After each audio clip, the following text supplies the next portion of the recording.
With really sad news, Hall of Fame, Country Music Hall of Fame member Loretta Lynn, a beloved country music artist, has passed away at the age of 90 years old. Country music has seen many legends, but few stories are as compelling as that of Loretta Lynn. At 80 years old, she finally shared a secret she had kept for years, a mysterious encounter in Johnny Cash's recording studio that left her deeply shaken. This strange experience happened long after the Man in Black had passed away in 2003, yet, according to Loretta, his presence was unmistakably there. Loretta Lynn's journey began far from the bright lights of Nashville. In the coal mining hills of Kentucky, she was born in a place called Butcher Holler, deep within the town of Van Leer, where survival was a daily struggle.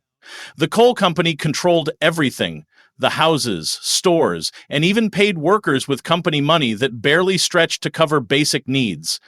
Families like Loretta's weren't expected to have much, and the company made sure they didn't. As the second of 8 children, Loretta grew up in a tiny one-room cabin that could barely fit the whole family. Until she was 9 years old, she slept on the floor alongside her brothers and sisters. When she finally got a bed, it was placed in her parents' room.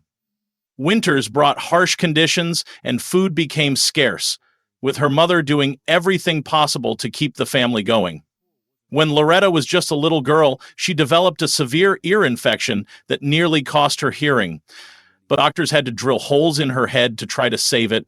Her mother couldn't afford to stay overnight at the hospital, so she walked 10 miles each way every single day just to make sure Loretta got the care she needed.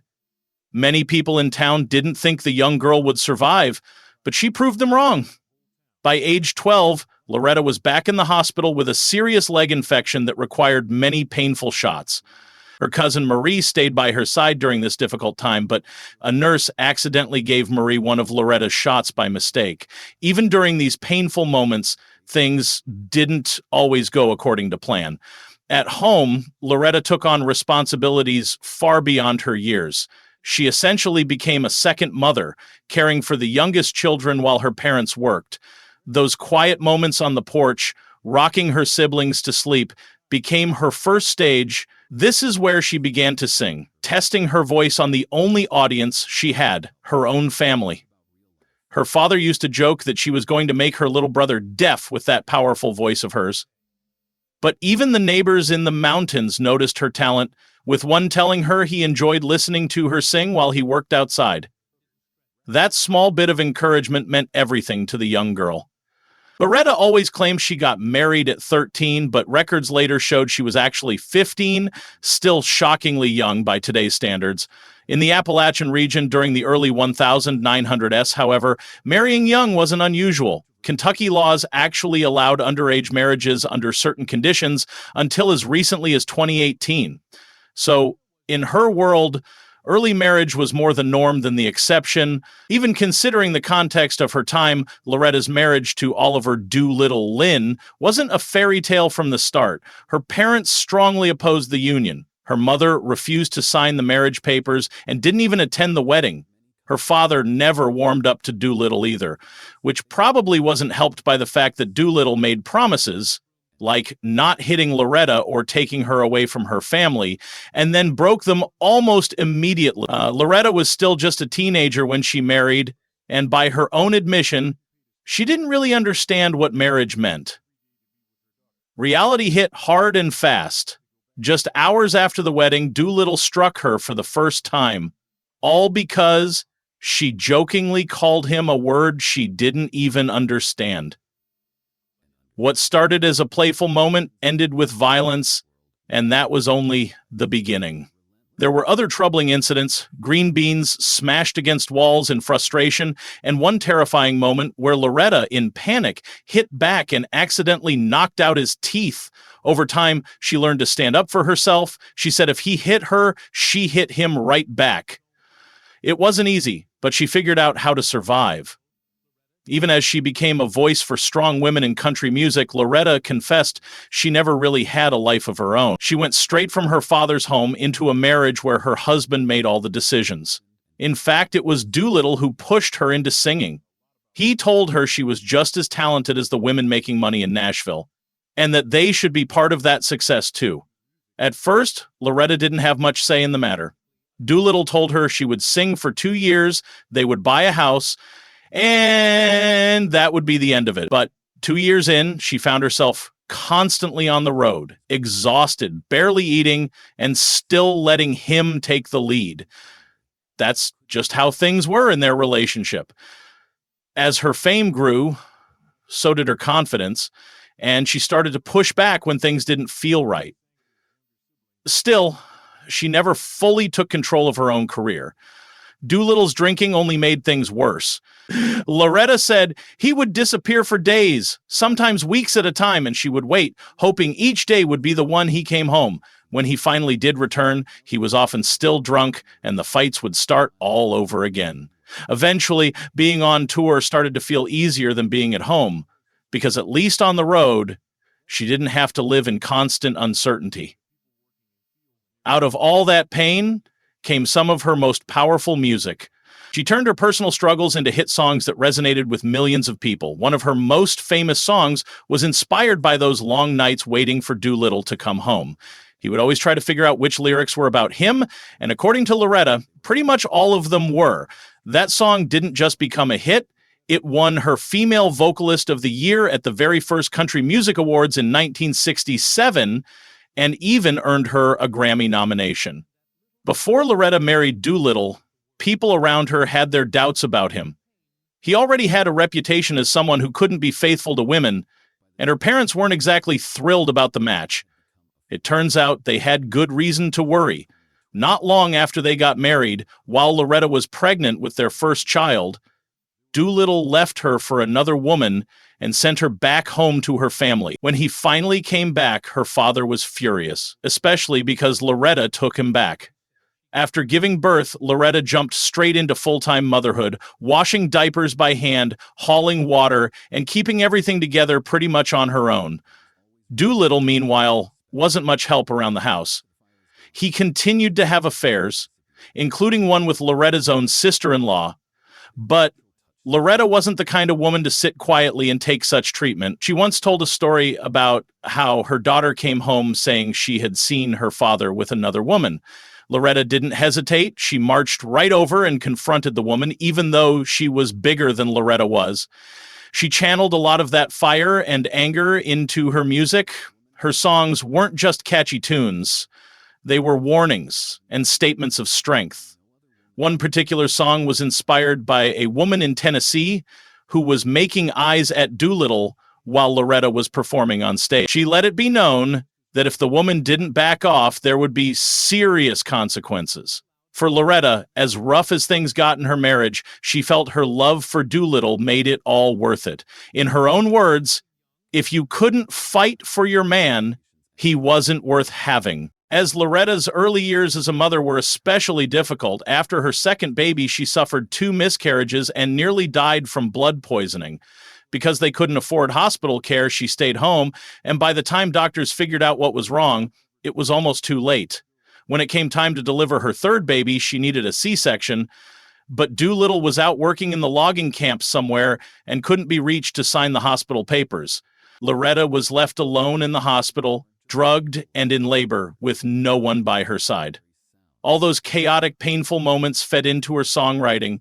One song captured the exhaustion of being pregnant and overwhelmed, especially with no help from her husband. By age 22, Loretta already had 4 children. She eventually got birth control to try to stop having more babies, but before she knew it, Doolittle had moved the whole family from Kentucky to Washington State, isolating her from her support system. Out in Washington, he would disappear for weeks at a time, leaving Loretta to care for their children completely alone.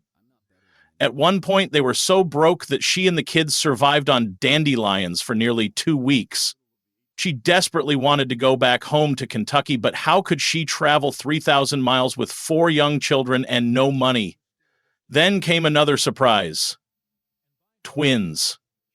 Loretta was devastated at first. Her singing career was finally starting to take off, and she cried often during that pregnancy. But once those twins arrived, she said it was a joyful day. Even after fame hit and money started coming in, Doolittle didn't step up. Instead, he hired a housekeeper. which didn't help with the emotional toll of being away from her children. Her daughter Betty Sue remembered crying for her mother while Loretta was away touring, and Loretta herself said that leaving her kids was the hardest part of her entire career. These experiences gave birth to one of her most controversial songs, which tackled the struggle of constant pregnancy while trying to chase a dream. In today's world, the message wouldn't seem particularly wild, but in the 1970 ses, it set off a firestorm of controversy. Over 60 radio stations banned the song, and one preacher in Kentucky even denounced it from his pulpit. The Grand Ole Opry held a 3-hour meeting after Loretta performed it 3 times in one night. When she heard they might try to ban her from singing it again, she said she would have told them exactly where they could stick their rules. But all that backlash only made the song and her message even stronger. It was flying off the shelves, selling 15,000 copies a week. Loretta had struck a nerve, and women all over the country were listening. Meanwhile, Doolittle kept spending whatever money he made on himself. According to Loretta, none of it ever made its way to her or the children. Their relationship remained full of infidelity, fights, and heartache, but Loretta stayed anyway. It wasn't because it was easy, but because she didn't want to break her children's hearts. She later admitted that if she had known how hard life would be with Doolittle, she might have made a different choice. But in her eyes, he still played a key role in her success. He had pushed her toward music, and in her own words, there wouldn't have been a Loretta Lynn the star without Doolittle behind the scenes. Then came one of the worst tragedies of her life.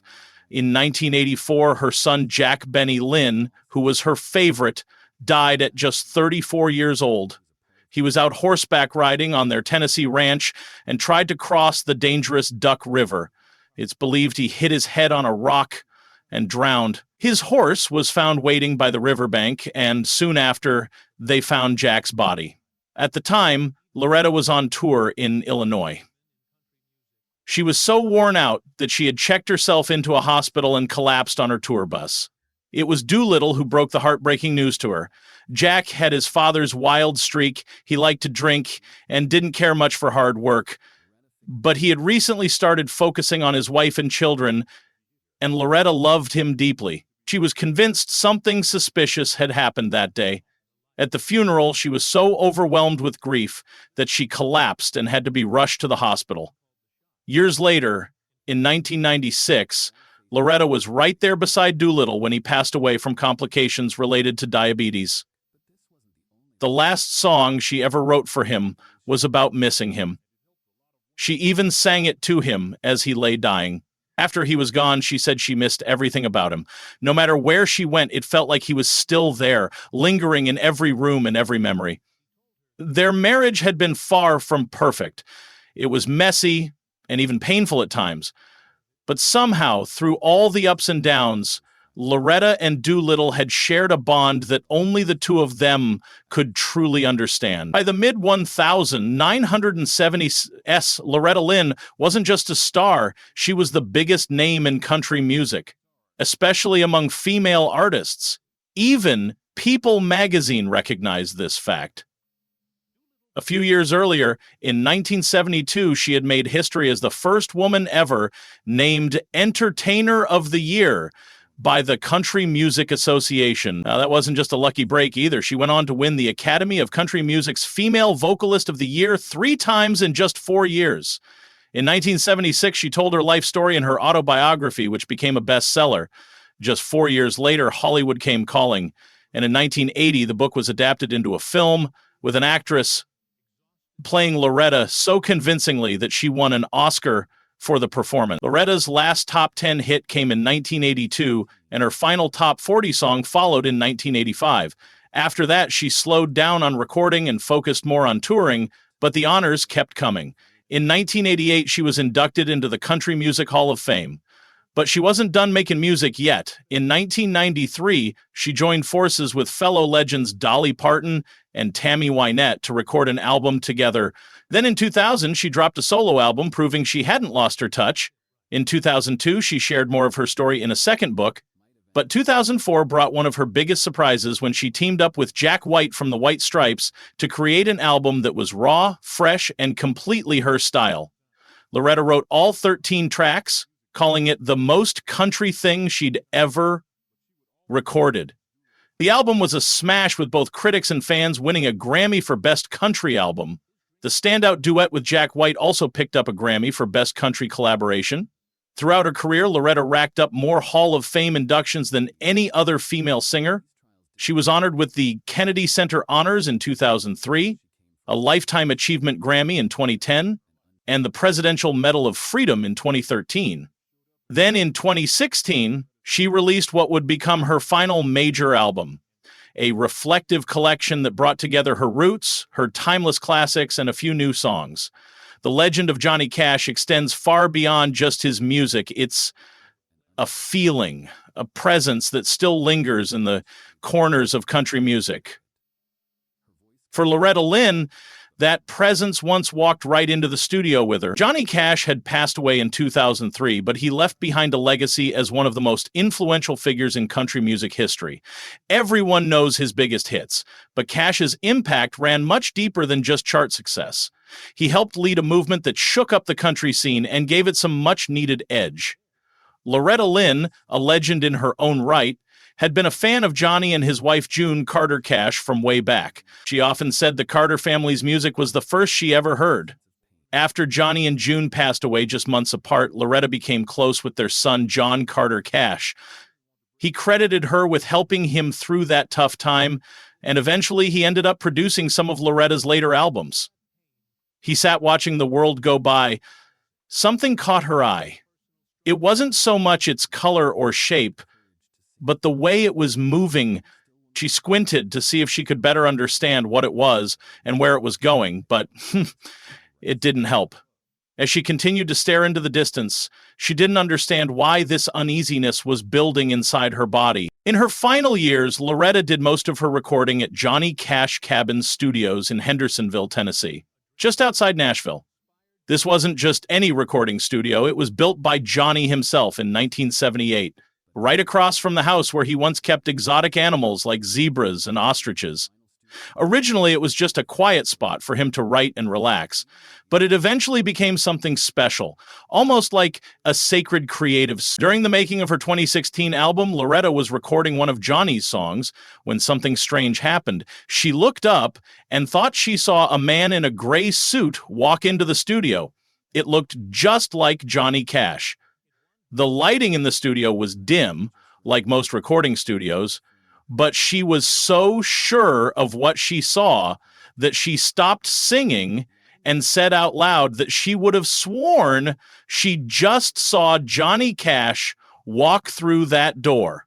This wasn't Loretta's first encounter with the supernatural. Her home had long been rumored to be haunted by ghostly Civil War soldiers, mysterious women standing on balconies, and sorrowful figures roaming the halls. She even wrote a song about it back in 1964. So whether Johnny really showed up during that recording session, or whether it was just the weight of his memory in that familiar cabin, no one can say for sure. Maybe it was her imagination. Or maybe the man in black just wanted to drop by and hear her version of his song for himself. The last few years were tough for Loretta Lynn. In 2017, just after celebrating her 85th birthday, she suffered a stroke. Her team announced the news on social media, letting fans know she was in the hospital after falling ill at her home.